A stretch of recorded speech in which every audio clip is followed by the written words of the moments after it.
Hi, how you doing? This is another episode of Rock, Paper, Hand Grenades. My name is Representative Gary Hopper. I represent Ware in Goffstown, or anybody else will buy me coffee. I have my favorite host, or second favorite host, Matt Connerton, sick tonight, so I'm all by my lonesome. No, you're not. Oh, my guest showed up. I thought I had a whole hour to wing it. I got 2 more minutes. You got no, you don't get 2 more minutes, Kurt. 6 o'clock. Huh? Oh, you want to sit? Yeah, that's actually a smart way to do it. Okay.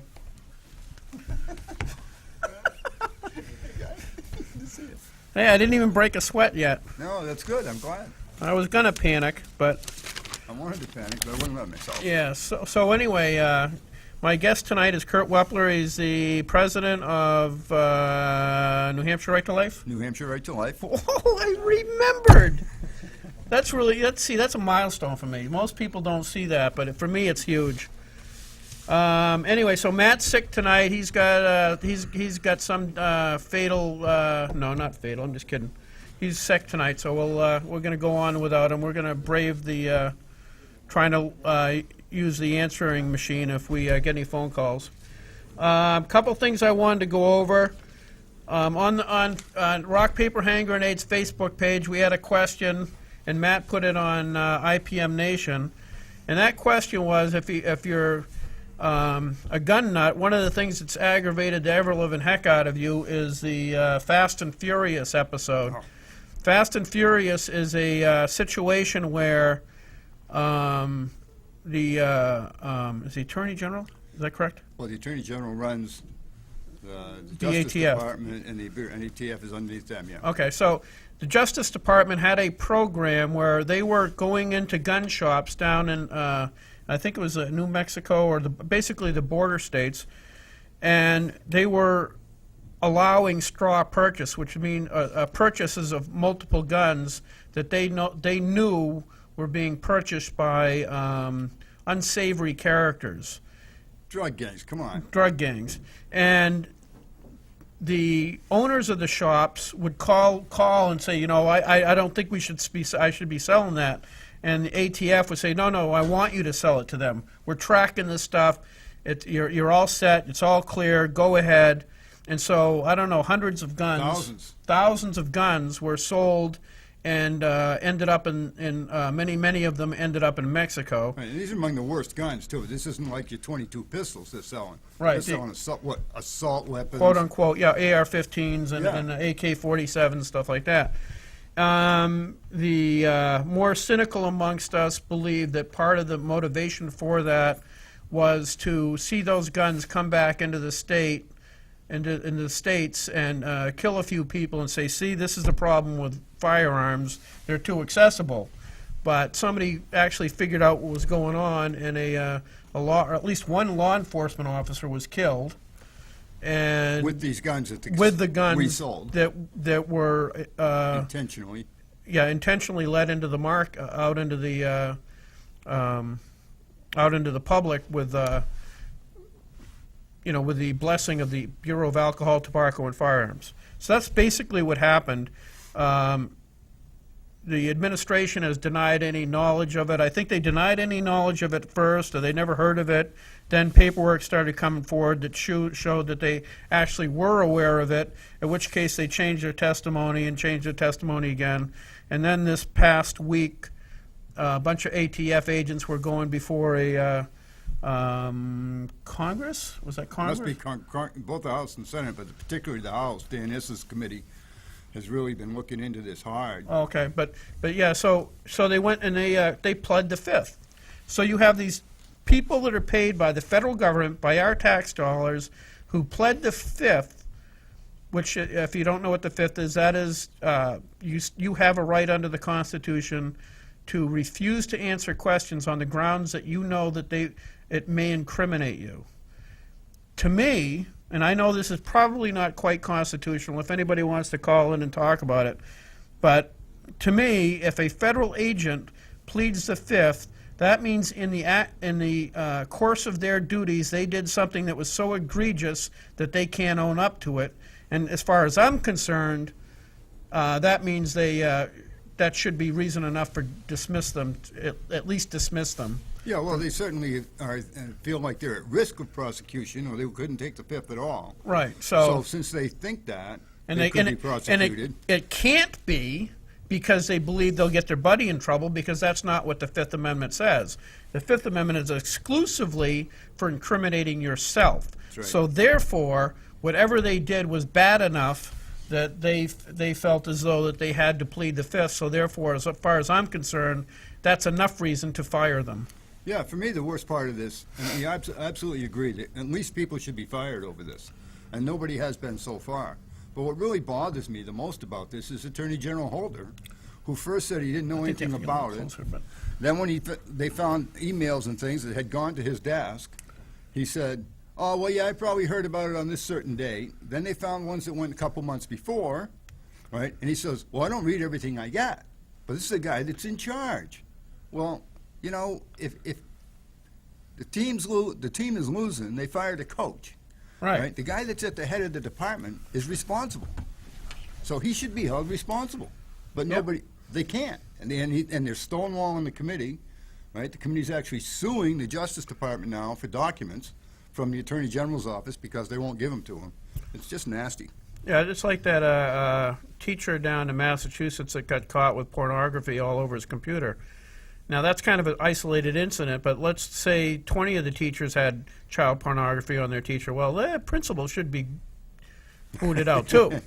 You know what I mean? Well, I don't know. If it's an isolated case, that's one thing. Like, if it was one VATF agent, If it was the school computer, I would agree with you. yeah. But if it's their private stuff at home, Yeah, then yeah, I don't yeah. see how they could be held Yeah, I accountable know, for that. but I'm just saying, when it gets to the point of it's an epidemic, Yeah. somebody's got to be held accountable, not just the individual There's the who guy is that's at causing the the problem. top that's Yeah. always held responsible. It's always the coach. You don't fire the team, you fire the coach. Right, I agree, absolutely agree. But that was one thing. So we had on Matt put it on IPM Nation a poll to see what people thought, whether those people should be fired or not. But anyway, we'll talk about that next week because Matt has access to the results of that. Or you can still probably go in there and log in. Another quick one I wanted to talk about was kind of disappointing today. I am a co-sponsor on House Bill 1242. Representative John Burt from Goffstown is the prime sponsor. And what this is a bill to every town and city are members of certain associations, and it costs, like, they might be associated with the Rotary or whatever group that is, and it costs money to be a member of that association. And Representative Burt wanted towns to be required to put on their webpage, Oh. okay, the list of those associations and how much it cost, what are the annual dues. Pretty simple stuff, and as many of the people who watch this program or others may know, that one of the hallmarks of the New Hampshire Republican Party this year in the House has been openness. And for instance, for the first year ever, we have the entire New Hampshire budget online. If somebody is that bored that they want to look at it, they can actually go through and read it. And so this bill is just consistent with that attitude that we should be open and have any information a taxpayer wants online readily available. So I went up to testify to support John because I was co-sponsor, but because it's a good idea. And it was very disheartening because a lot of the people on the committee are either selectmen or involved heavily in the town, and they just attacked them. Wow. Because, well, one of the questions was, well, can't you go down to the town and get that information if you want? And if they won't give it to you, can't you file a right-to-know request? And I'm thinking, who has that kind of, Well, why should you have to do that? why should you have to? Two, what percentage of the population has that kind of time or that kind of tenacity to push themselves on a town clerk for information? They shouldn't have to. And the right to know, which is a really important piece of legislation passed a few years ago, doesn't have any teeth. No, it doesn't. You can have you have right to know, and you have a right to know what happened at this secret meeting or that meeting of your town selectmen. But if a lot of towns, if you go in there and say, I want this minutes of that meeting, they'll say, well, no. And then you'll file a right to know request, and they'll say, because under the law it says they have to give it to you, but it doesn't say necessarily how quickly, and it doesn't there's no punishment if they don't give it to Well, you. you just heard a bill the other day about that, Yeah. didn't you, to put fines into that bill and Yeah. strengthen the right to know bill? Yeah, we did that. I think that was last week, and so it's just amazing that you have this committee that was so dominated by people of that mindset. That bill, which looks to me like a very simple, common sense, definitely favors the taxpayers and the people of New Hampshire, which is what we're supposed to. That's who we're supposed to represent. That bill, I think, got killed in committee 16, I think, to 1 or 17 to 1 or something like that. John Wow. Burt was the only one in that committee that actually voted for that. But that's kind of what's going on up there. So we're going to have to fight that on the House floor. That'll be fun. But I think we should be able to overturn that, because that's what one of the issues we have on issues that are important to you and me, family and And life yeah. life issues, is oftentimes they will go to a committee that is so entrenched, has been there so long, that there's just no way a bill or change can happen, because the committee is so dedicated to what they've already done in the past. Well, that's right. I mean, we've seen that time and again, and I'm pretty sure we saw that yesterday, was it? Today's Wednesday. Yeah, yesterday, when the Health and Human Services Committee heard the abortion statistics bill, which is a simple request for abortion providers to provide information using a Center for Disease Control form to the state so that we can know how many abortions are being performed on what age women and where Right. they're from, that type of information. Yeah, how not- old, not- how yeah, old not the babies were. Not specific. Yeah, the bill didn't provide for specific information as to who it is and where they're from. But somebody who was 18 years old, maybe white or whatever. I don't know what kind of information. Well, but I didn't see the actual form, but Yeah. it's a Center for but it's Disease basic. Control form. It's a basic information. It's though. basic information. It's used in something like 41 states now, Yep. right? And I'm listening to the committee members. They're just not buying this at all. No. Well, why do you want to know that? And one of the questions was asked when Kathy was testifying was Kathy Souza. Yeah, Kathy She was Souza. supposed to be on. Representative Souza was supposed to be on tonight, but she bailed out on me. But she's said she might call in. But anyway. But they asked over and over, why do you want to know this? And Marilinda, the sponsor, Marilinda Garcia, Yeah. said, well, this is before our legislature every year. We have bill after bill after bill dealing with this, and we don't have any information. But yet the committee doesn't think it's important, I guess, to have information. No. So there you go. Well, there's tons of stuff like that. I went and asked, as Kurt knows, one of my big issues is family breakdown. And I was looking for statistics, because as far as from every national statistic I've seen, and there's lots of national studies, it's pretty conclusive proof that if you look at why people end up in prison or or DCYF, it's a function of the breakdown of the family. I went to who's the head of the prison systems in New Hampshire, the corrections. I don't know. Okay. Well, anyway, I talked to him at one of these political gatherings, and I says, what percentage of the people in our prisons are from single parent or broken homes? Oh, we don't keep statistics like that. And it's so infuriating, because without statistics, how can you reasonably conclude a cause and effect? Right. And if you don't have a cause and effect, you can't affect change that will keep people out of prison, as opposed to, how do we deal with them once they get in? Yeah, Which is, you've already toasted the kid, and now you want to know what, the best court proceedings to help rehabilitate them when they shouldn't be there to begin with. Well, that's right. I mean, and I don't think there's any doubt that it's the breakdown of the family that's led to so many of the atrocities that we have in our country. I mean, Rick Santorum does a good job Yep, with this he on does a his great stump job. speech, where he talks about there are 3 things that you have to do to be successful in our country. You have to graduate from high school, you have to get a job, and you have to get married and stay married. Right. That's it. You do those three things, 77% of the time, you're going to be above median income. Yep. You don't do those things, what I'm thinking is roughly 77% of the time, your kid's going to be in DCYF, he's going to be in jail, Right. right? Because they just don't have the social skills or the knowledge and They don't have abilities that they need. The kids don't to have the succeed they don't at have all. the security when they're growing up. I actually specifically asked him. I said, he says, well, why do you want to know that? I says, well, I'll give you an example. He says, I said, I don't know this. Okay, I don't know that this is true, but I said I suspect that if you looked in the prison systems, you would see an inordinate number of children or young men coming from Claremont. And he goes, Claremont. yeah. Can anything bad come out? No. So he says, well, yeah, you're right. Why? I says, because as far as, again, I don't have the statistics to prove it, but I said, because I'm quite confident it has an inordinate amount of single-parent homes.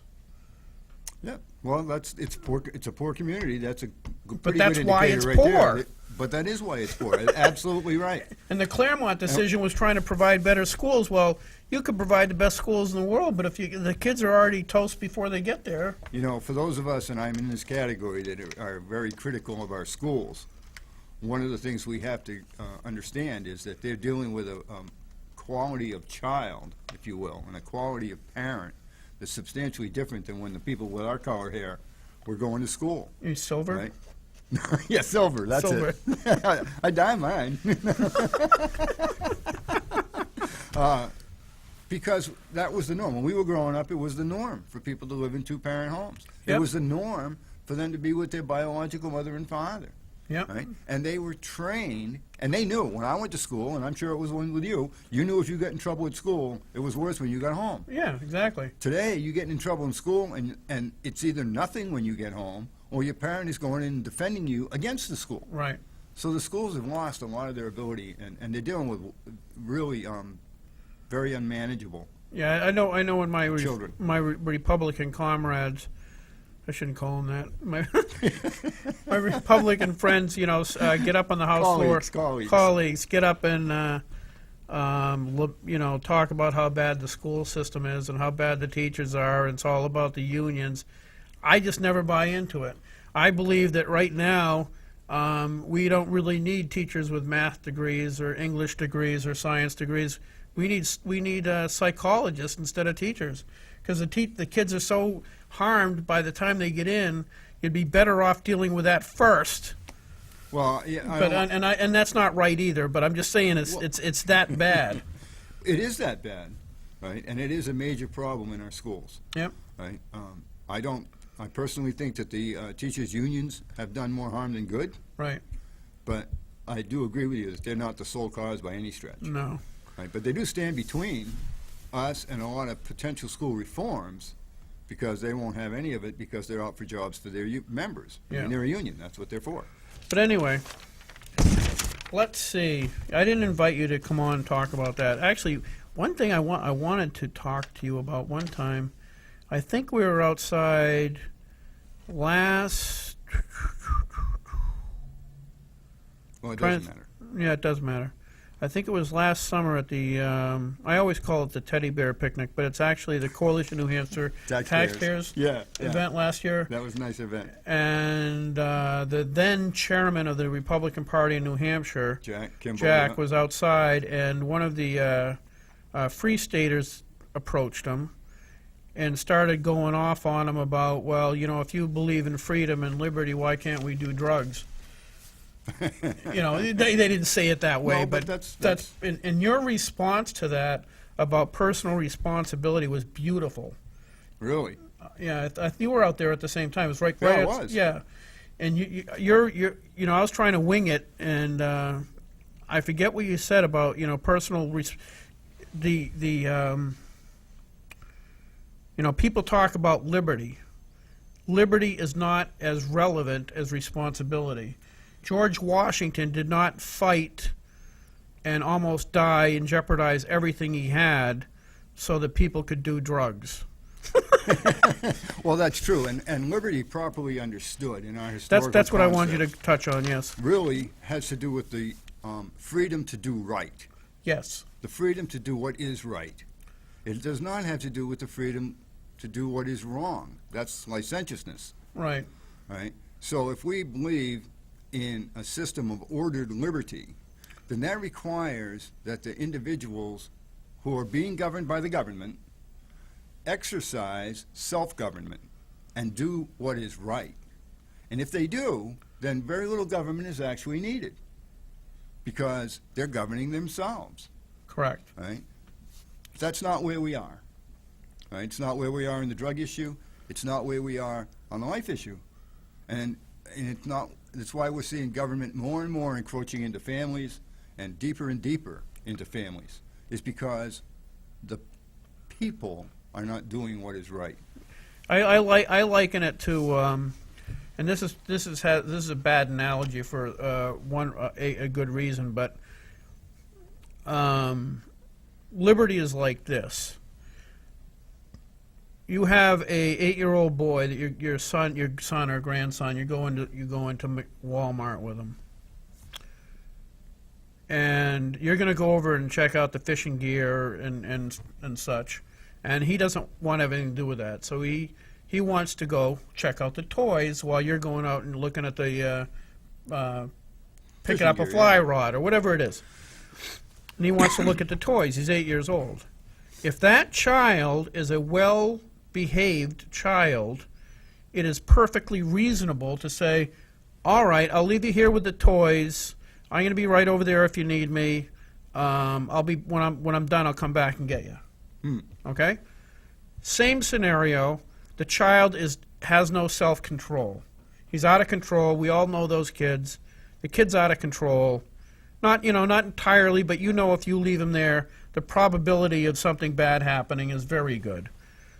So what you have to do in that particular case, if you're a decent parent, is you say, well, look, if you behave yourself while I'm picking out my new fly rod, I will bring you over and let you look at that. So fundamentally, that child's liberty was a function of his own ability to control himself. That's right. And it's the same thing with society. It is, but one of the things we do worst in our society is we ask children to bear responsibility that they are not capable of bearing, and we don't ask them to do the things that they can do. So your example is the child wants to stay and look at toys. We say, okay, fine, you can stay here and look at toys, but you stay in this aisle, Right. so that I can go over there and come back And you'll know- still and know be you're here there. and know where you are. Right. Right? Well, if the child will do that, then he has the liberty to look at those toys. Right. If he won't, then he loses that liberty because he can't have the responsibility that goes with it. And that's what we've seen happen over the last 30 or 40 years, as society, the superstructure of society, which is the family, has broken down. Those children who have become young adults can't control themselves and do crime, so we build bigger prisons, we have bigger social networks. Government has grown exponentially to compensate for the lack of self-control, and/or we are losing our liberty just because we have a society that can't control itself. That's right, and it's particularly true among men. Yes. Well, that, you know why? Yeah, because we're men. Well, no, not... And No, we like to do these outrageous things. Yeah, we're we- kind of well, wired to do that. Yeah, we're wired to do that, but that... But we don't have, see, because you have, it's kind of like a self-fulfilling deal, where the breakdown in the family, so many boys are raised without fathers. Right. And so they don't have a role model. They don't have anybody to see in their lives to know how they're supposed to behave. Right. When they're supposed to be crazy and when they're supposed to be responsible. They don't have that. Whoa, there's a time when you're supposed to be... anyway. Not here, Gary, no. Not tonight. Not tonight, okay. After. But that's absolutely true, and the evidence I would bring to bear to prove that point is Washington, D.C. You have, and everybody knows that Washington, D.C., they've had a lot of difficulty with education and everything else. The fact of the matter is 75% of the children there are brought up in broken homes and And so that means that the vast majority of young boys are brought up without that biological Or role any- model in the home. Or any Or any. male role model that's worth following in the home. And it gets even worse than that. And I want to turn this back to life questions because I'd love to stay here for the whole hour and talk to you about other things, but I want to talk about some life issues. Yeah. You go to New York City, Yeah. right? And the abortion rate in the black population of New York City is 60%. Yeah. That is, for every 10 pregnancies, 6 of them end in abortion, only 4 in live birth. Right. Why is that? That's because there's a whole bunch of men out there Right. who are having no responsibility whatsoever for the children that they're creating. Right. Because they were brought up not having a responsible role model, so now they're not responsible as adults. Well, that's certainly a big part of it, right? So it just goes on and on that way, and it gets worse and worse. But and you know, people say to me, well, if we outlawed abortion, what would happen, right? Well, a lot of good things would happen. One of them is we'd start forcing mothers, which is an unfortunate way to have to go about doing this. Yes. But we force mothers to have children, Right. and then they would in turn have to force their fathers to become parents. Right. But that's a awful hard way. So that's why you shouldn't ever have to use government for these things. Yeah. So anyway, back to why I requested your presence this evening, and you can see better than I. Which bill did we discuss in judiciary yesterday? Well, you spent the most of the time on 1659, Which that one? and that was the informed consent bill. Okay, informed consent. Right now, just for those who don't know what informed consent in terms of a bill means, it's a bill that says that abortion providers have to counsel women about the known risks, physical risks, psychological risks of abortion, and the woman they have to wait after that for at least 24 hours before they can actually have the abortion. Yeah. Now, one would think that this would be very simple to do, pretty obvious. It's a surgical procedure, the way they call it. We won't use what you and I call it. They call it a surgical procedure. So, just like when the other surgical procedure, like I loved it when that guy came and talked about his vasectomy. Andrew Manous. But we'll get to him in a minute. Anyway, any other surgical procedure, No. they have to go through very detailed explanation of all the possible consequences, even if they're extremely remote. Right. Extremely remote. But in abortion, where we have consequences that occur to 30, 40, 50, 60% of women who abort, they don't have to do this. So they don't. And we have the testimony of tens of thousands of women that show that. I was really stunned at the testimony on that bill. Anyway, Well, it is profound because if anybody's seen any drug commercial on TV, Yeah. and I don't care how benign the drug is, it'll say, you know, if you take this medication, you find symptoms like your feet fall off and your legs fall off, and you have suicidal thoughts, please discontinue use or call your doctor. right, for an erection that lasts more than 4 hours, right? I mean, but Yeah, that was funny. it is funny, but it's not funny. But Right? Because it's that doesn't happen to well, very many it's people at all. it's kind of funny because I'm sick, but it's funny in that on almost any other search situation, Yes. everybody advocates for full disclosure of possible side effects of any given procedure Right. or any kind of medication. But when it comes to abortion, nobody's supposed to know what the possible side effects are. The other testimony regarding the vasectomy, I was just shocked because I didn't know this. Right. Right? That when a man wants to go have a vasectomy, he has to bring his wife in. Well, they both have to get counseled. They both have to consent, and they have to wait. I don't have to wait. I don't know that. after I all don't. of Yeah, that. but in all fairness, I don't know that was a law. I'm willing to bet because of liability Well, problems. Gary, we come back to the same thing. Right. Right? If people do what is right, then you don't need any law. Right. So But if the I'm just- doctors okay. are doing this for a vasectomy, then you don't need a law that says you have to do it. Right. They're just doing it, right? They do it for heart surgery. They do it for hangnail surgery. But so if they're just doing it, you don't need a law. Right. It's only when they don't do what is right, then you need a law. Then the government And has that's to where step we in. are. Yeah. I mean, abortion is wrong in the first instance. Yes. It's just wrong. So they're already doing wrong when they get started. It's not surprising that people who are doing wrong will do wrong in other aspects associated with that. Yes. That's not a surprise. No. But that is what's occurring, right? So because they're doing wrong, they won't do what's right, we need a law. Yep. And so here's the law. The law says now, because you won't do it by yourself, the law says you got to do these things. You got to give full disclosure of the risks. And the people testifying against that bill just make my hair stand up. They really do. Yeah. Because they're going, well, this is demeaning to women. How is it demeaning to give them full information? How can that possibly be demeaning? Why is it in one instance demeaning to women to give them full disclosure of the possible side effects of an abortion, whereas it's not demeaning to the rest of the public to tell them, what may happen to them if they take Xanax? Yeah.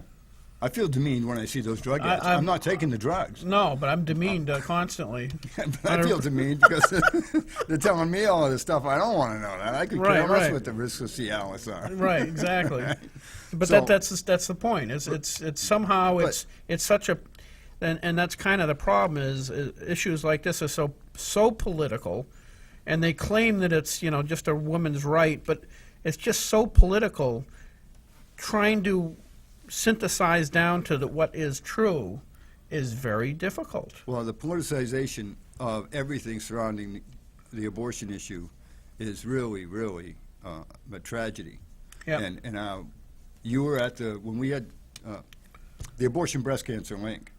Yeah. Right, is well established. 67 studies, 54 of them show statistically significant links between abortion and breast cancer. The biological mechanism is exactly known, right? The hormones that are in the body and how that changes the development of the breast tissue and how that explodes, that's all well known. Yeah, I remember we went to that seminar, was it last week, right? Yeah, it was last week with Dr. Angela Lanfranchi from the Breast Cancer Prevention Institute. But her point was, she's a breast surgeon. She goes, this is simple stuff. We know this. This is the biological way it happens. We can see how that is caused by, basically it's caused by estrogen, and all of these things that increase estrogen in the body for longer before you have a full-term pregnancy increase your breast cancer risk. This is not... Unless you have the baby, in which case that all goes away because the breast tissue changes again. The completion of the normal pregnancy has a protective effect, and she always starts with that. That's the first thing nobody can deny.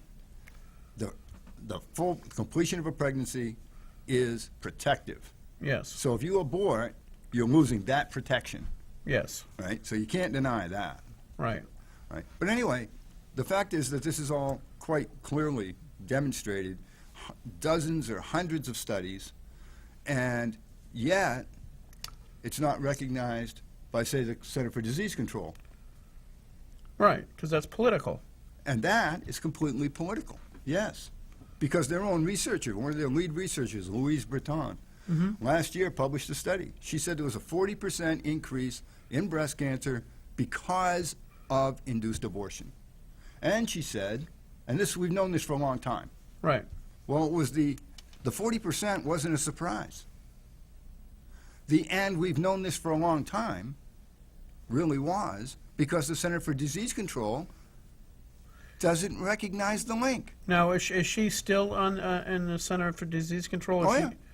And she didn't get reprimanded or shot? And No, they just give her the silence. It's just silence. Okay. Right? You can bring this information out as often as you want. But unless somebody up there actually does something, Right. you're not going to find anything. It's the same thing as It's almost like the Yes. cigarette manufacturers. it's worse. Well, cigarette manufacturers, Dr. Lanfranchi talked about that. The birth control pill, nobody talks about this. The birth control pill is a class 1 carcinogen for breast cancer, just like cigarettes are a class 1 carcinogen for lung cancer. Right? That's Okay. according to the World Health Organization. Really? Yes. But what do? We say to girls, oh, we don't want you to get pregnant, so here, we're going to give you this cancer causer. Here, go on this carcinogen so you won't get pregnant. And then when you do get pregnant, because it fails, right, we'll give you an abortion, which is another indication. We're buying these women breast cancer at a very early age. Right. And it's not a surprise that we've seen an enormous explosion in breast cancer.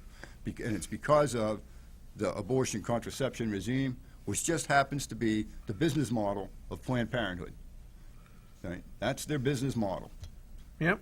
They're making a lot of money. I mean, like you pointed out, that more black children are aborted in New York City than born is just such a profound. I mean, because the thing is, if you listen to the Barack Obamas and a lot of the liberals, they will get up and sincerely say that they personally don't believe in abortion, but they feel it's a woman's right to choose. But what they really are searching for is fewer abortions. But they never do anything to affect that change. Well, not only do they not do anything to affect the change, they do things that are going to increase the abortion rates. Right. So, for example, the Obama administration just excluded Catholic Charities from working with sex-trafficked women because Catholic Charities won't refer them for abortions. Right. Right? That's the only reason. Right? They don't offer the, quote, full range of reproductive health care. So these women can't have can't get help from that Right. organization. Catholic Charities is the biggest provider of services to sex-trafficked women in our country. Now that's something I don't even know anything about. Sex trafficked women. What is that? Is that large numbers or? I don't have any idea really. I wish I had had the time to listen to Kelly Roy at our March for Life when she was talking about that, but I was busy doing other things, so I didn't. Oh, okay.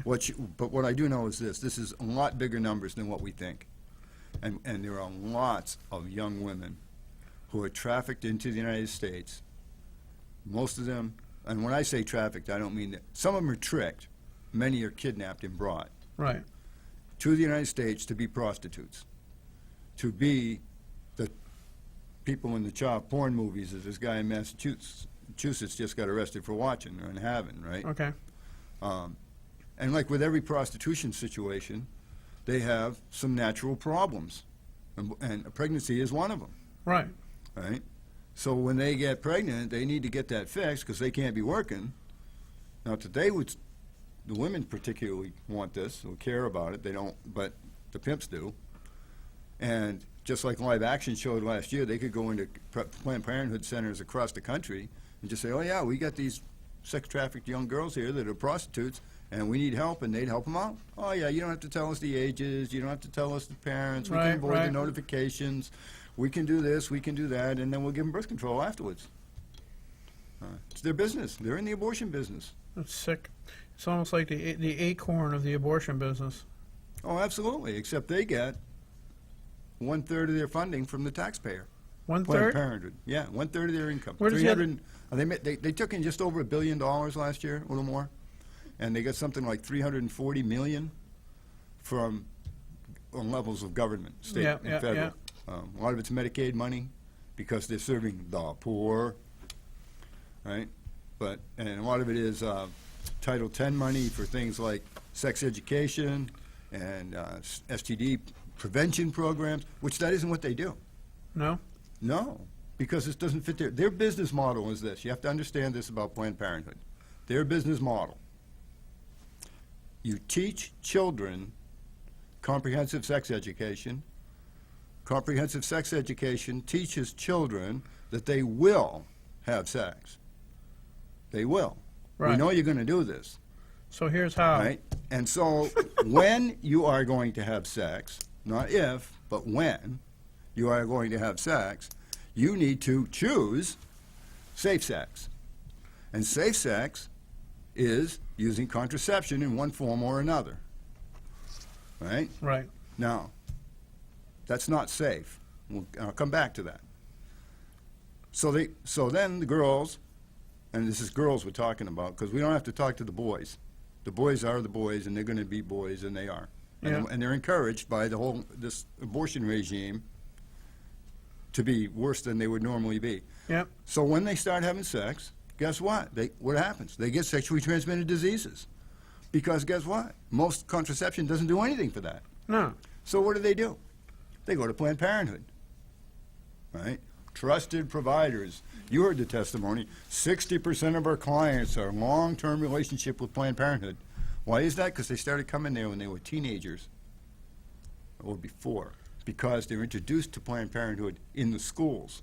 They do field trips to Planned Parenthood. Remember that happened in Manchester here not too long ago. Yeah. Well, all right. So they come to Planned Parenthood because they have a sexually transmitted disease. Planned Parenthood gives them antibiotics. Most of the girls that are on birth control are taking the birth control pill. The antibiotics pretty much negate the birth control pill. Really? Yeah, really. You ought to hear Star Parker talk about this. She's outraged. It's terrible. The antibiotics work against the birth control pill, so it's more likely to fail. They're more likely to get pregnant. Did they tell the girls that? No. Did they tell them they have to be now abstinent for a while? No. Right? So what happens? They go out and they get pregnant. What do? They come to Planned Parenthood. What does Planned Parenthood tell them? It's only a clump of cells. It's only a fetus. It's not a baby. They don't allow that word, baby, in a Planned Parenthood Oh clinic. yeah, somebody used the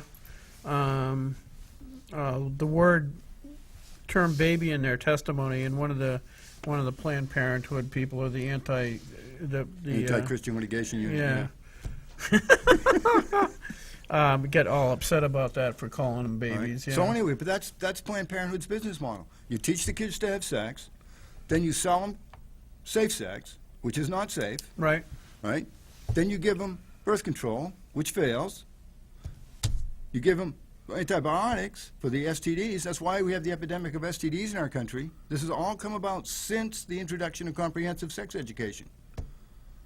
And then, when they get pregnant, which you know they're going to by the millions in our country every single year, you tell them to get abortion, just to abort. And here, we'll sell you the abortion. Now, if they get 1/3 of their money from the taxpayers, where does the other $700 billion come from? Well, a lot of it comes from 700 fees. billion. Billion or I million? mean, they charge, Right. right? They charge, I don't know what it is. I think the national average is something like $400 for an abortion, Yep. right? They go as high as several thousand, depending on how late in the pregnancy it is, right? Okay. And they charge, and some of their clientele can pay, right? Now, they claim to be nonprofit, but they have actually had excess revenue. They don't make a profit now. Right. Excess revenue every year for the past 15 years. The last I knew, which I haven't looked at last year, so it must be 2011, not 2010, it was roughly $55 million excess revenue, right? They've done this every year for 15 years. But That's nationally. yes, Okay. but they're still a nonprofit. I don't want to get it. And they're worth over $1 billion. $1 billion. Really? Yeah, really. They're doing $1 billion worth a year of business, and they have a net worth of over $1 billion as well. You wouldn't believe, when you start looking at Planned Parenthood's financing, they are rich. Now, do they get a lot of donations? They get some. Yeah, they get some. But look at what happens. They have so sold the American public and the world, because there's international Planned Parenthood as well, Yeah. on this idea that safe sex is the way to go, that everybody's buying into it. Right? And you hear this over and over and over. If we want to reduce abortions, what we need to do is we need to teach sex education. But But the fact is that has never, ever worked in any geographical location. Well, that's actually one of the problems I see in the legislature, is, and it not necessarily pertaining to this issue, it pertains to a lot of issues. Issues become so political that you're not. It's like you're not allowed to use common sense to deal with anything. Well, Because like in this case, you look at back in the 70s, they said, well, we need Planned Parenthood. If we can educate these children, they won't be having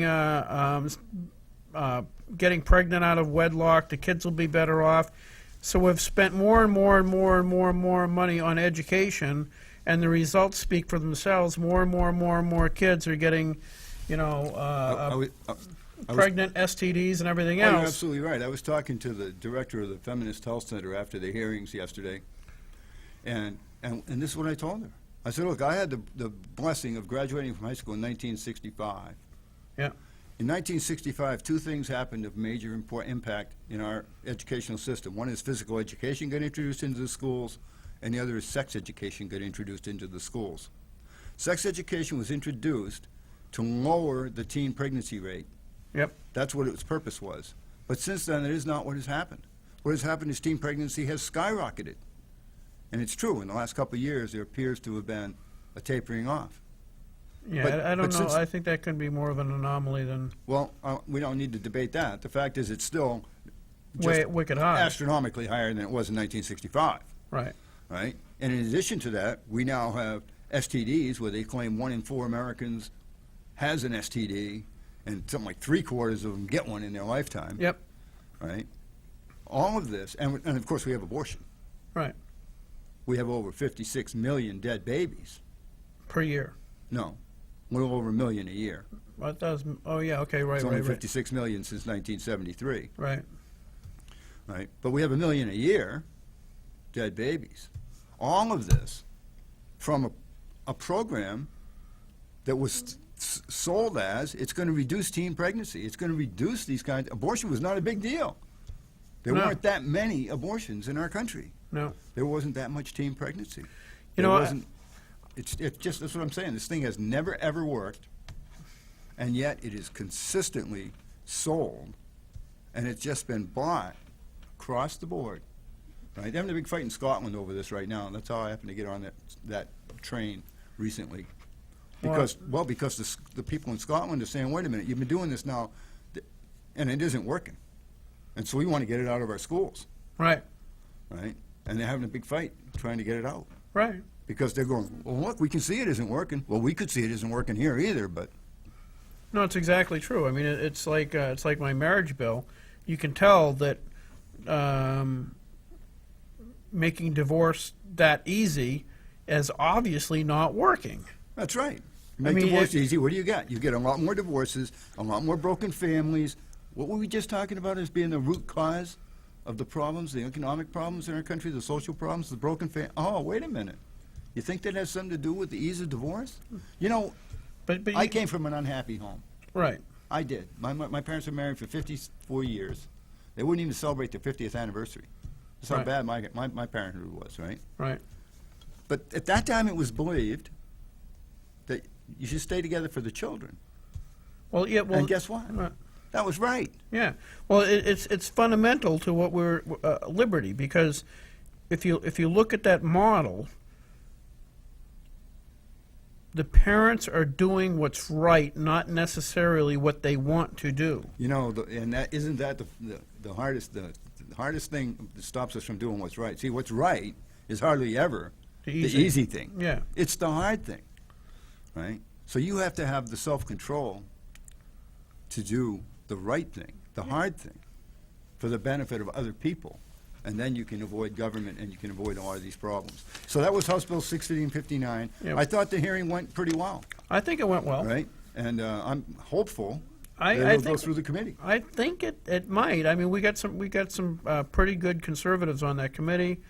Obviously, there's a few that are going to vote against it, no matter, regardless of how much sense it makes, just based on because it's an abortion issue. But I really want to strongly encourage everybody that hears this to contact the Judiciary Committee within the next week or so. Don't wait, because it's within the next week, no more than 2 weeks, that they're going to be dealing with Yeah, their I would think recommendation. we're probably going to exec. I shouldn't say it that way. Make a recommendation. Yes, the House, the committee, the bill goes before the committee. The committee has testimony from outside, and then once that's done, at a later time, probably next week, we will take that bill that was heard Tuesday and deliberate it amongst ourselves to determine whether we believe it's a good idea or a bad idea, and take that as a recommendation to the full House. Right.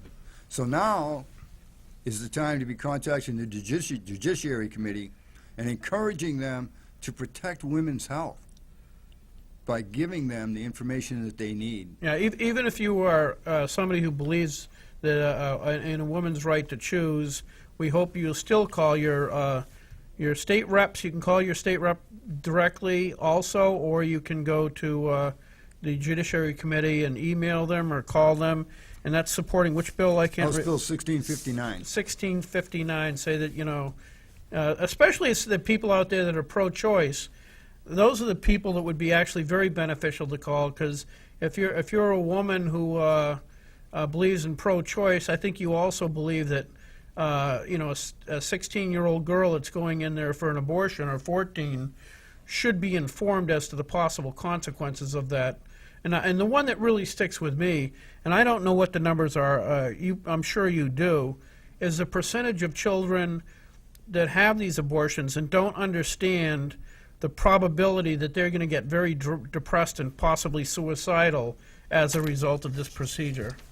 Well, again, we don't know about New Hampshire specifically, but we do know among the psychological risks that have been well documented through peer-reviewed studies of this, that, for example, the suicide rate, 6 times higher for women who abort than for women who carry to term. Clinical depression, 65% higher risk for clinical depression after an abortion than it would have been otherwise. Post-traumatic stress disorder is something we associate this with the battlefield. But the fact is that an abortion is a very stressful situation for a woman. And 65% of post-abortive women show signs of post-traumatic stress disorder. About 14% could actually be diagnosed with post-traumatic stress disorder. Think about that. 14% is 1 woman in 7 who aborts could be diagnosed afterwards with post-traumatic stress disorder. Yep. Right? And nobody's talking about these things. No. In fact, they're coming up with a whole new thing now. They call it post-abortion syndrome. And it's not officially recognized yet, but there's work within the Psychological Association to get it makes recognized. sense. It makes sense. If you look at, and I might have this not quite right, but I believe it was Japan, when a lot of women in Japan actually have an abortion, they'll take, and I don't know if they actually take the remains of the child or not, but they actually have graveyards specifically for the purpose of being able to go there and say prayers for their deceased unborn child. And one of the more beneficial things that's being done in some abortion mills now is they actually have these grieving centers, right, where women can do this. And we heard this testimony. Oh no, you didn't hear that testimony. That was something that happened after. But women can actually name their child, right, and grieve, because this is a loss of a child. This hurts a woman. Right. Right? And it hurts a woman in ways that men don't really understand. Right? I don't know that that's. I think that's kind of sexist, and well, it is. it is. But no, I think there's probably a good percentage of, and it's not high because there's a certain disconnect. I understand that physically, of men who are attached to a woman, and the woman has an abortion, and the man's devastated because he knows his child was just killed. Right. There are a lot of fathers who have lost children to abortion who are emotionally traumatized by this. I personally know a few. Right. However, that's a different situation. And the reason I say that is there's just recently been research done Yep. about women who were pro-choice, who had abortions, and yet were haunted by those abortions for years and years afterwards. Right. Right? And the question is how is it that could be true?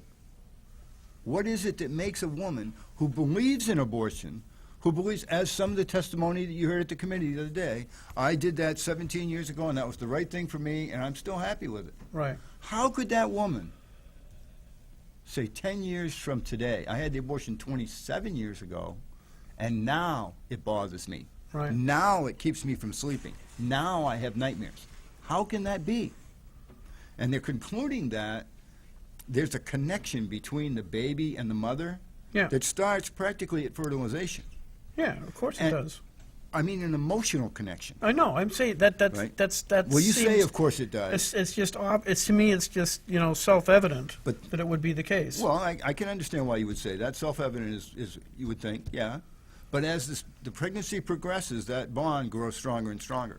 The woman may not even know at 6 weeks, 10 weeks, 20 weeks, well, 20 weeks she'll know. Right. But at 10 weeks, 12 weeks, 14, she may not really know that she has that bond with her child. Until after it's too But late. she does, Yeah. right?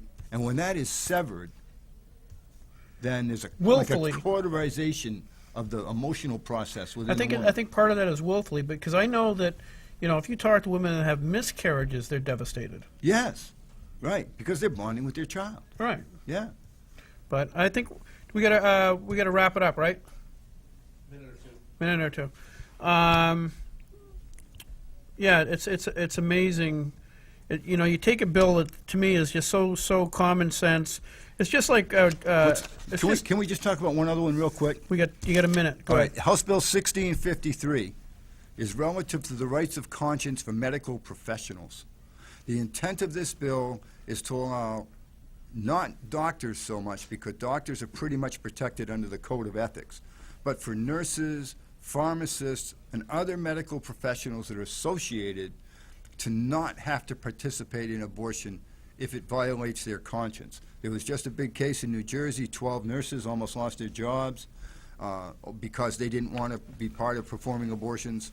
We need to give this protection to these medical professionals. And that's another one that you just heard testimony the other day, House Bill 1653, protecting medical conscience, that the Judiciary Committee will be working with within the next week, 10 days. So those two, 1659, 1653, will be major advances in protecting women's health and protecting individual liberty to do what's right, that is to not participate in abortion in our country. Kurt, you're wonderful. I've known you for at least 10 years. I think we've been hanging Been a long out, time, yeah. going down the same path to one degree or another. And thank you very much, everybody, for hanging out with us this evening. Hopefully my buddy Matt's feeling better next week, and we'll see you next week on Rock, Paper, Hand Grenades. Have a good day.